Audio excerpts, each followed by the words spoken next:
C'est déjà le 28e rendez-vous avec l'histoire de la libération en Lorraine. Au fil de leur progression, les Alliés ont découvert des camps de concentration, y compris dans notre région. À Thiel, en Meurthe-et-Moselle, à Audintisch ou à Hayange, en Moselle, des sites rattachés au camp de Natzwiller.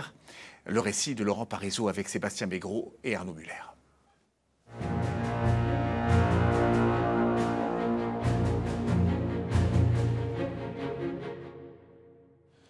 Aux portes de la Lorraine, le KL Natzweiler, au lieu-dit le Struthof, est le seul camp de concentration établi sur le territoire français en Alsace annexée. Un complexe tentaculaire dont les ramifications s'étendaient jusqu'en Meurthe-et-Moselle, mais aussi de l'autre côté du Rhin. Il faudra attendre le printemps 1945 pour qu'il soit totalement libéré.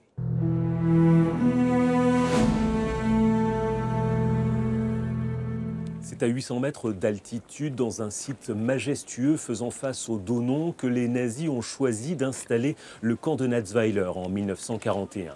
À l'origine, il s'agit d'exploiter une carrière de granit, mais les prisonniers vont aussi travailler pour l'industrie de guerre allemande.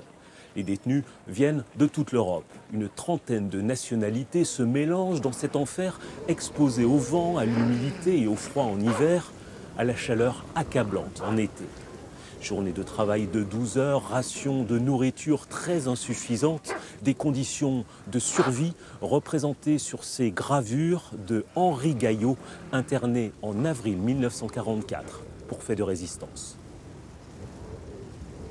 En 1942, le camp devient aussi un lieu d'exécution de prisonniers envoyés par la Gestapo d'Alsace et de Moselle. Des réfractaires à l'incorporation de force dans l'armée allemande sont fusillés. Le camp accueille aussi des détenus classés nuit et brouillard ou Nacht ou Nebel. Identifiables par les lettres NN sur leurs vêtements, ces prisonniers politiques sont encore moins bien traités que les autres. Privés de tout contact avec l'extérieur, ils ne sont déjà plus que des fantômes. Début septembre 1944, alors que les Alliés se rapprochent, 141 résistants sont massacrés. Les corps sont immédiatement incinérés pour ne laisser aucune trace.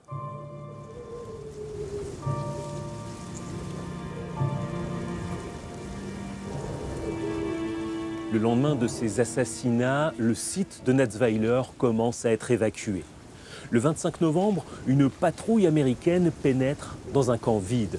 Ils découvrent notamment un bâtiment où ont eu lieu des expérimentations sur le typhus. Des études anatomiques ont également été menées sur 86 détenus juifs passés par la chambre à gaz. Les 6000 prisonniers qui se trouvaient ici ont été transférés à Dachau. Mais le KL Natzweiler, véritable nébuleuse constituée du camp et de 53 sites qui lui sont rattachés, continue de fonctionner à travers ses satellites. Lorsque les Alliés franchissent le Rhin en mars 1945, les derniers camps annexes sont évacués. 5000 déportés meurent lors de marches de la mort. 650 détenus jugés intransportables et atteints par le typhus, la dysenterie ou la tuberculose ont été abandonnés à Feingen, véritable camp mouroir que libère l'armée française le 7 avril 1945.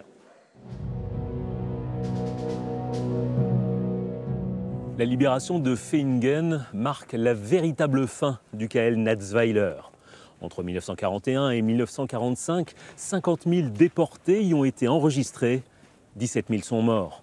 Un taux de mortalité de près de 35% qui classe Natzweiler parmi les camps les plus durs du système concentrationnaire nazi.